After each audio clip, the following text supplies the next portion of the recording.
Hello everyone and welcome to All About Pennies. My name's Will. We're going to be looking through old British pennies today.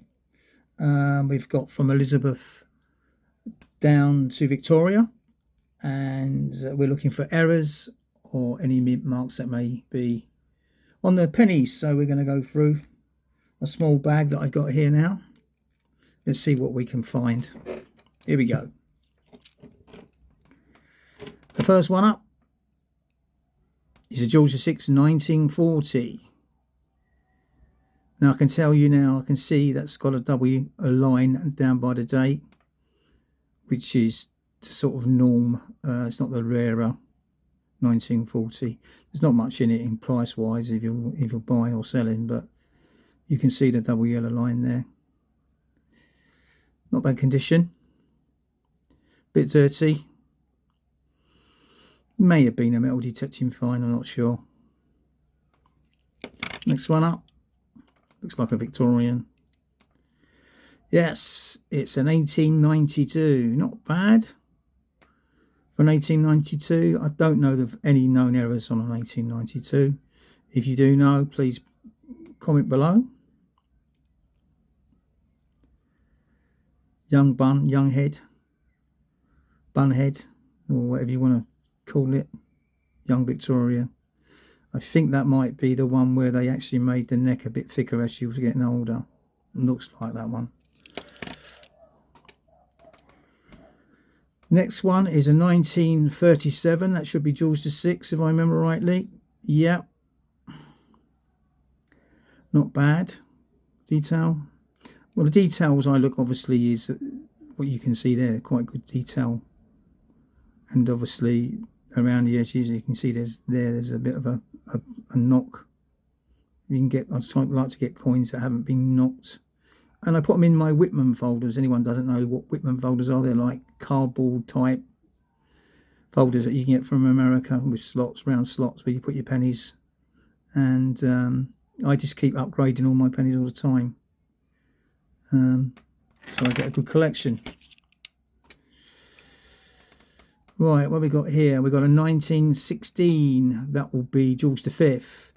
Now, on the 1916 and 1915, you can actually have what they call a recessed ear, which is the ear here is recessed. And I can tell that is a recessed ear. And the reason why I can tell is if you look up where the colon is and look at the tooth, you can see one of them's broken. Let me just focus it a little bit and you should be able to see it.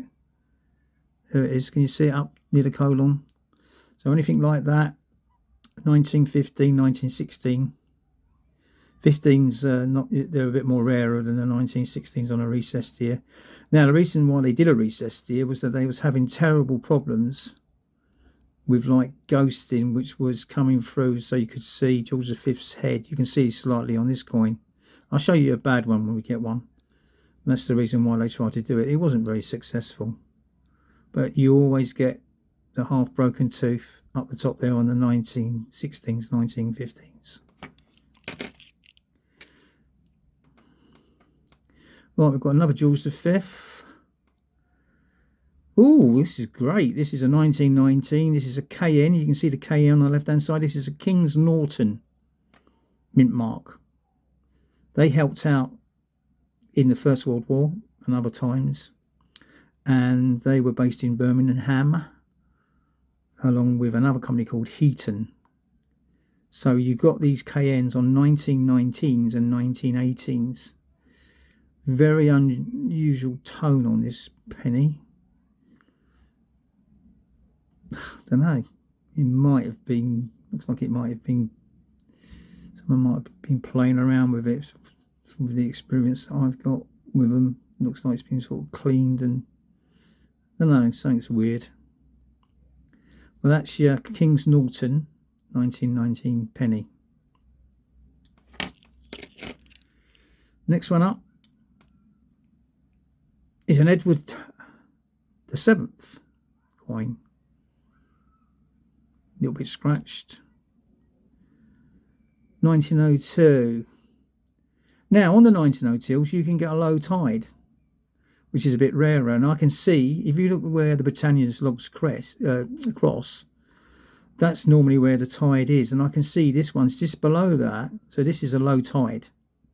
I'll show you a high tide when we see one on another coin. But where they cross there, that's normally where the high tide or the normal tide is. But that one, if you look at it, you can see the tide a little bit further down. So that is a low tide, 1902. Not great condition. Yeah, probably about 4 or 5 quid. I think you can buy them on eBay. Low tide, 1902. Next one up is a Victoria, very speckled, worn. We've got a 1888 Jack the Ripper year, that was 1888. Apparently they know who did it now with the new modern DNA and everything. I'm not sure what his name is, but I need to watch that. But 1888 was the Jack the Ripper year, if you didn't know. There was no known errors on that date that I know of. We got a nice George V.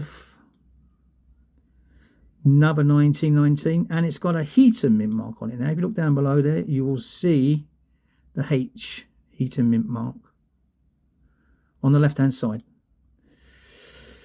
Can't see much the one or the penny sort of kind of there, but now if you look at this 1919, we were talking about ghosting, and can you see the head, the outline of the head of George V that's coming through? That's a good example of what I was trying to explain to you. And that's just his head coming through. And that's the problem they had with George V's coins. Don't think they had any problems with any other monarch. But they tried the recessed ear. This one's not a recessed ear. But I don't know. I don't know why they didn't do it on other years, but it didn't kind of work. Someone will probably tell me. Need to be dropping coins. Right, we got a very spotty, unusual George VI. Don't know if it's been in the ground. Might have been. 1946. Now, 1946, you can get a little dot dash just past the E. Up the top there, that hasn't got one. And I'd say they are quite rare. I mean, you don't find a lot of them. But I have got one. I'll show you it. Let me find it.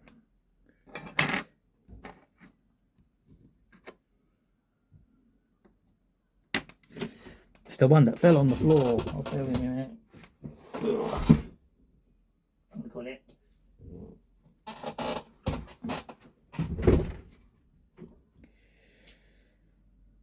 Here it is. So this is the dot penny, dash penny dot. They call it the dot penny. And you should be able to see the little dash up there, just past the E. Can you see it? Like a little comma.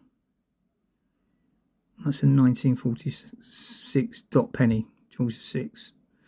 Probably worth £40–50, I think. Well, it's difficult because you get so many different prices. If you look on eBay, you get so differently many prices, but not normally below that. They are going up in value. So look out for that 1946 dot penny.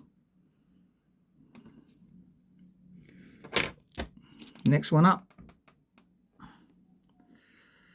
We have got a 1912, and it's a Heaton. You can see the H down the bottom on the left hand side.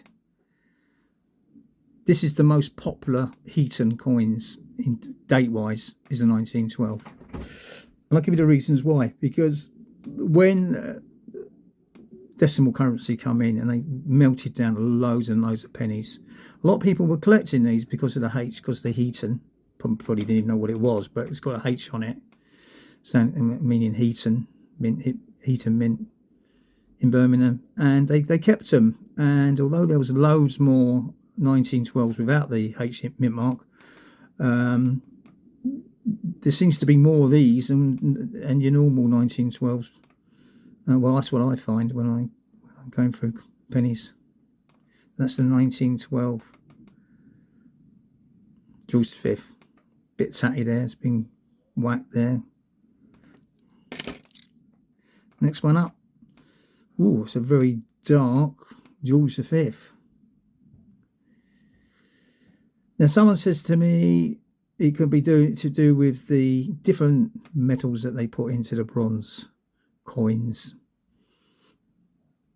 They didn't mix well. Other people have told me that it's to do with the fact that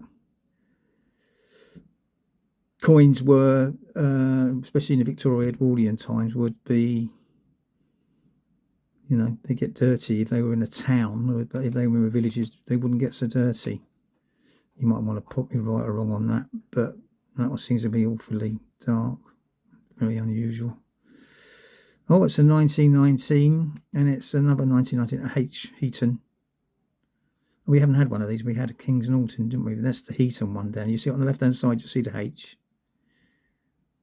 There it is. Not sure what's gone on with this penny, but it's very unusual toning. I don't know, the light bits is where it's worn. Don't get many like that. May have been cleaned a bit. I don't know. I mean, you do get people that clean coins to death. But as I say, that's a 1919 Heaton. Look out for them. Keep dropping a penny on the floor. It's my arm. It's sticking to it with a sweat. Right, George VI.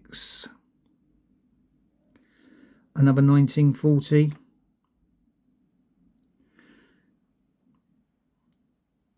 Now you can see the line where just above the 1940.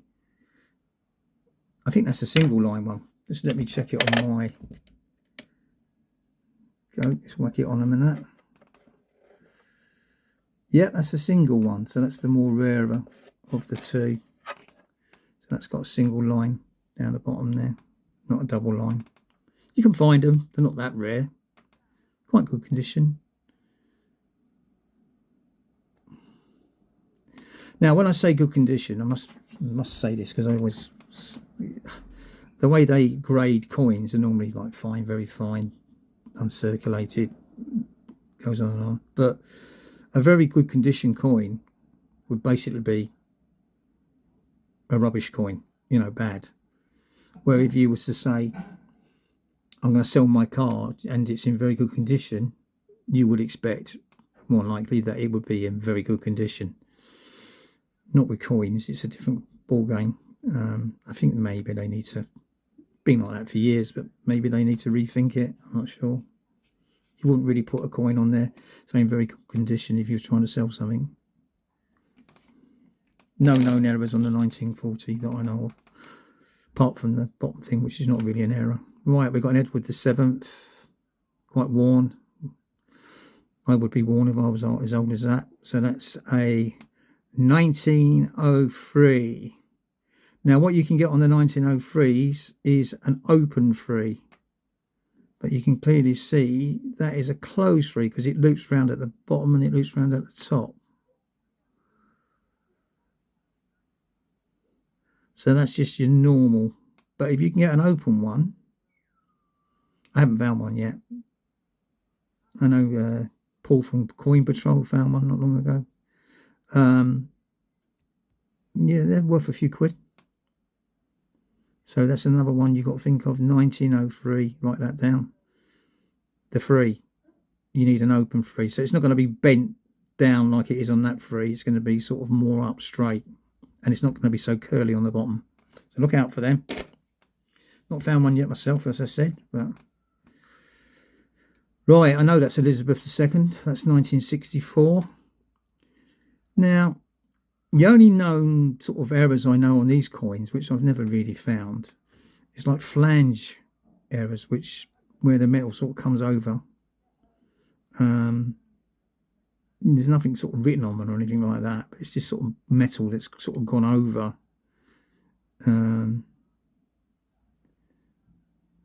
I haven't found one, but I have seen them online. I don't know if they're worth much. This one's been knocked a little bit on the edges. There's a bit there.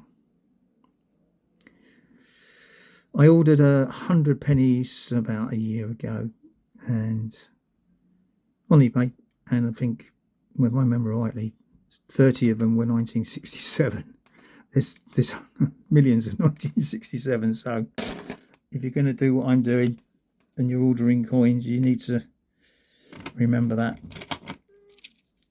Right, so I'm going to get another bunch. Right, we've got a very worn Victoria, 1876. Now, there's going to be a little H down there for heating. Kind of see it. There it is, there. See it? There. That's about the only thing you can really see on this coin. Well, you can see sort of most of the penny. A bit scratched. So Heaton, they did obviously the First World War, and they did quite a few foreign coins that got Heaton written on them. I've seen quite a few, but they also did quite a few Victorian coins. So you look out for them as they're about. If you can get the coin in good, in fairly good condition to see. Right, 1936. George V. I'm sure that's the last year, because then it went to George VI. Not bad condition. Detail. Now, if you look at the Britannia's legs there, you'll see, because this is a good one, you can see where the C is, right where the legs cross. And that's your normal sort of high tide, normal on most of them. You can get low tide, high tides on different Victorian coins, which can be rarer, but you can clearly see where that is. So that's just your normal. Sometimes you have to really put, 1902, put it under your digital scope, because then you can see if it's low tide or a normal tide. Right, next up is a 1949. Very knocked on the edges. George VI.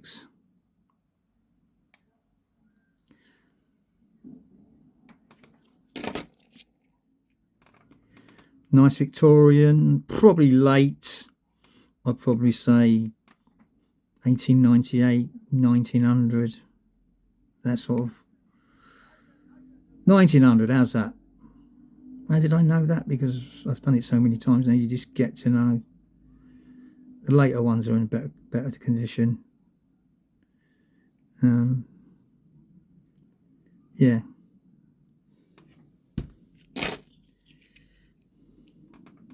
Another Victorian. Bit mucky there. Have a guess. 1897. Oh, I won out. 1898. Went far out. Not bad, Nick. You see there, that's the low tide. Where the legs cross, the tide is just a little bit further down, which I think is normal on this one. Again, someone will come on and say I'm wrong. As long as they say it politely, I don't mind. Another Victorian, that's probably going to be 1901 or something like that. Oh, 1899.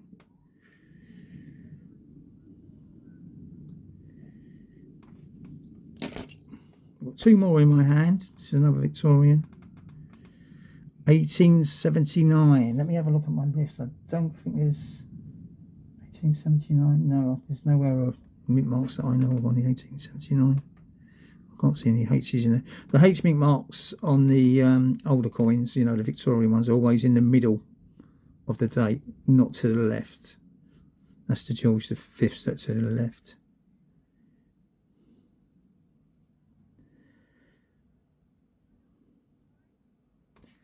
And the last one, and thank you very much for watching. Hope you haven't fallen asleep too much.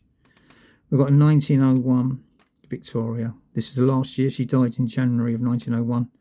Edward VII, her son, took over. Now, people ask me about cleaning coins. Well, you don't want to clean a coin to death, because if you start taking the tone off of a coin, that's the reason why they lose their value, because you're just making it too shiny and doesn't look right. Because this takes years of oxidation to get, you know, to get the tone, the colour that basically makes it go darker, especially on the Victorians.